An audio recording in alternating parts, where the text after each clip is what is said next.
கர்ப்பிணி பெண்கள் வெளியே வராதீங்க, குழந்தைங்க வெளியே வரக்கூடாது. சாப்பாடு எதுவும் வந்து ஜீரணம் வந்து சீக்கிரமாக அடையக்கூடிய உணவுகளை வந்து எடுத்துக்கோங்க. உணவு வந்து தண்ணியே குடிக்கக்கூடாது அப்படிலாம் ஒரு சிலர் சொல்லுவாங்க. அப்படிலாம் கிடையாது. தண்ணி குடிக்கலாம்.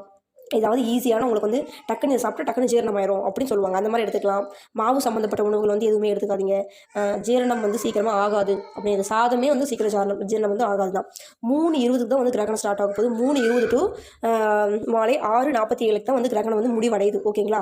அதுலேருந்து அது வரைக்கும் நீங்கள் முடிவு போகிற நேரம் வரைக்கும் நீங்கள் வந்து சாப்பிடாம இருக்கிறது ஒன்றும் அது கொஞ்சம் நேரம் தான். மோஸ்ட்டாக வந்து நம்ம மத்தியானம் வந்து நம்ம சாப்பிடுவோம். மத்தியானம் சாப்பிட்டு அதுக்கப்புறம் மறுபடியும் ஈவினிங் போல் ஏதாவது பால் அப்படி வந்து குடிப்போம். அது வந்து 47 வரைக்கும் தான் வந்து கிரகணம் இருக்குது. 6:47 வரைக்கும் தான் அது முடிஞ்சு. அதுக்கு பிறகு நம்ம குளிச்சுட்டு பால் குடிக்கிறதோ இல்லை அதுக்கப்புறம் நைட் டின்னர் வந்து நம்ம வந்து எடுத்துக்கலாம். நைட்டு சாப்பாடு அதுக்கப்புறம் நீங்கள் வந்து சமைச்சு வந்து நீங்கள் வந்து சாப்பிட்டுக்கலாம். ஓகேங்களா? தாராளமாக அதுக்கப்புறம் வந்து சாப்பிட்லாம்.